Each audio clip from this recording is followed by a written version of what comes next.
Hello friends, स्वागत है आपका अपने YouTube channel learning point time पर। आज के इस वीडियो में हम पृथ्वी के आंतरिक संरचना से मोस्ट क्वेश्चंस लेकर के आए हैं।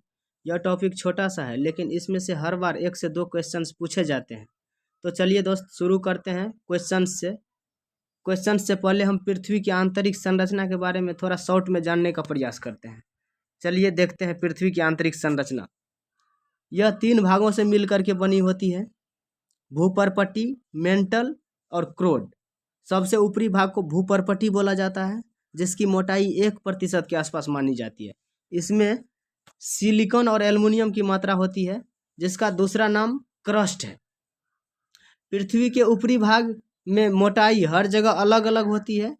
जैसे महाद्वीपों में इसकी मोटाई 30 किलोमीटर के आसपास होती है, जबकि महासागरों में 5 किलोमीटर तक होती है। बीच वाले भाग को हम मेंटल बोलते हैं, जिसमें सिलिकॉन और मैग्नीशियम की मात्रा पाई जाती है, और नीचे वाले भाग को क्रोड बोलते हैं। हर 32 किलोमीटर नीचे जाने पर 1% तापमान बढ़ता जाता है पृथ्वी के नीचे जाने पर। आइए देखते हैं मेंटल, बीच वाले भाग मेंटल में 83% इसका आयतन होता है। मेंटल का निर्माण सिलिका और मैग्नीशियम से होता है, इसीलिए इस परत को हम क्या बोलते हैं? सीमा। इस परत से ज्वालामुखी विस्फोट के समय लावा, गैस और राख बाहर आती है। यह मेंटल 2900 किलोमीटर मोटा क्षेत्र बेसाल्ट पत्थरों के चट्टानों से बना होता है। आइए जानते हैं सबसे निचली परत, जिसको हम क्रोड बोलते हैं। यह पृथ्वी का केंद्रीय भाग है। इसका निर्माण मुख्य रूप से निकेल और लोहे से हुआ है, इसलिए इस परत को हम क्या बोलते हैं? नीफे। इसका औसत घनत्व 11 से 13 ग्राम सेंटीमीटर तक है। इस परत को बेरी स्फीयर भी कहा जाता है। यह पृथ्वी के कुल आयतन का 16% भाग घेरा हुआ है। बीच वाला जो है मैग्मा, इसको ये 83% भाग घेरा है। ऊपर वाला सियाल ये 1%, और नीचे वाला जो होता है क्रोड, ये 16% भाग घेरा हुआ है। आइए देखते हैं क्वेश्चन आंसर। दुर्बलतापूर्ण डैश का एक भाग है। ऑप्शन है भूपरवार, भूपर्पटी प्लस भूपरवार, भूपर्पटी, भूक्रोड। तो राइट आंसर होगा इसका दोस्त ऑप्शन ए, भूपरवार, जिसको मेंटल बोला जाता है।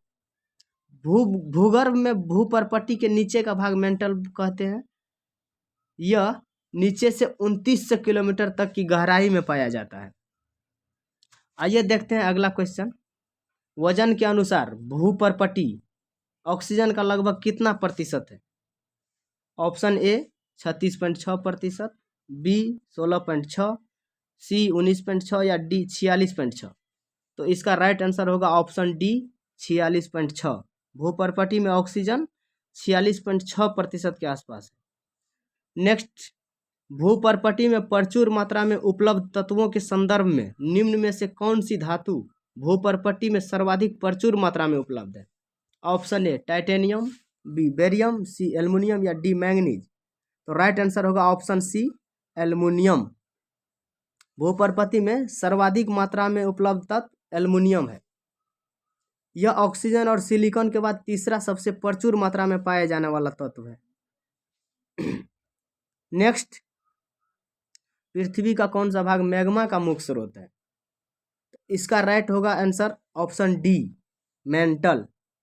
मैग्मा का मुख्य स्रोत मेंटल कहलाता है। मेंटल के ऊपरी भाग में मैग्मा चैम्बर पाया जाता है, जो पृथ्वी के मैग्मा का मुख्य स्रोत है।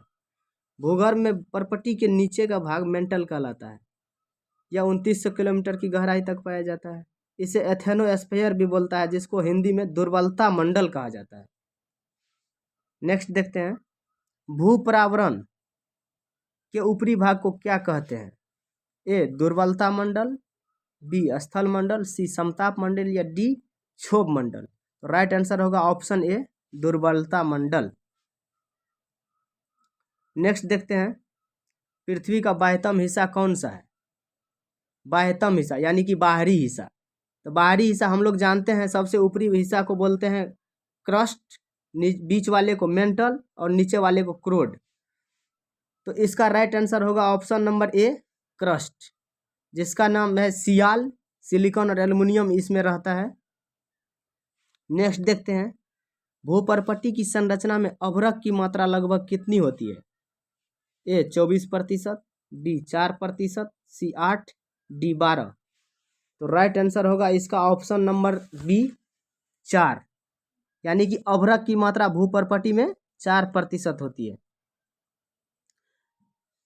इससे रिलेटेड और भी देख लेते हैं किसकी कितनी मात्रा होती है। तो ऑक्सीजन की 46.6%, सिलिकॉन की 27.2%, एल्युमिनियम का 8.13 और लोहा का 5% मात्रा पाया जाता है भूपर्पट्टी में। आइए देखते हैं अगला, भूपर्पट्टी में पाया जाने वाला दूसरा सर्वाधिक प्रचुर तत्व कौन सा है? A aluminium, B silicon, C iron या डी ऑक्सीजन। इसमें देखते हैं ये तत्व पूछा है, भूपर्पट्टी में पाया जाने वाला तत्व दूसरे नंबर पे कौन है? तो इसका राइट आंसर होगा बी सिलिकॉन। सिलिकॉन होगा तत्व में। अगला क्वेश्चन है, भूपर्पट्टी में सर्वाधिक मात्रा में पाए जाने वाली धातु। अब धातु पूछ रहा है, सबसे ज्यादा मात्रा में कौन सी धातु पाई जाती है? तो इसका राइट आंसर होगा ऑप्शन ए एल्युमिनियम सबसे ज्यादा मात्रा में पाया जाता है। एल्युमिनियम का परमाणु क्रमांक 13 होता है। यह बोरॉन परिवार का तत्व है। प्रकृति में यह स्वतंत्र अवस्था में नहीं पाया जाता है। नेक्स्ट देखते हैं, पृथ्वी के अध्ययन को डैश नाम से जाना जाता है। पृथ्वी के अध्ययन को हम क्या कहते हैं? पारिस्थितिकी, जीव विज्ञान, आचार शास्त्र या भूगर्भ शास्त्र। तो राइट आंसर होगा डी भूगर्भ शास्त्र। पृथ्वी के अध्ययन को हम भूगर्भ शास्त्र या जूलॉजी के नाम से जानते हैं, जिसमें पृथ्वी की आयु, ज्वालामुखी क्रिया, भूस्खलन, भूकंप और पर्वत निर्माण का अध्ययन करते हैं। इसे ही भूगर्भ शास्त्र कहते हैं या जूलॉजी कहते हैं। आइए देखते हैं नेक्स्ट, धातुएं डैश से पाई जाती है, यानी कि धातु का निर्माण किस चीज से होता है? ऑप्शन ए है आंतरिक क्रोड, बी पृथ्वी का आवरण, सी नदी का जल, डी भूपर्पट्टी। तो इसका राइट आंसर होगा ऑप्शन नंबर डी भूपर्पट्टी। धातु भूपर्पट्टी में मिलता है, यानी कि ऊपरी भाग में पाया जाता है। आइए देखते हैं नेक्स्ट, पृथ्वी के क्रस्ट में सबसे प्रचुर मात्रा में पाया जाने वाले तत्व है। तो क्रस्ट सबसे ऊपरी भाग होता है, जिसमें क्या होता है? सिलिकॉन और एल्युमिनियम। तो सबसे ज़्यादा मात्रा में कौन सा तत्व पाया जाएगा? इसमें ऑप्शन है ऑक्सीजन, कार्बन, सिलिकॉन और हाइड्रोजन। तो ऑप्शन नंबर ए इसका राइट आंसर होगा। सबसे प्रचुर मात्रा में पाए जाने वाला तत्व पूछ रहा है, तो ऑक्सीजन होगा।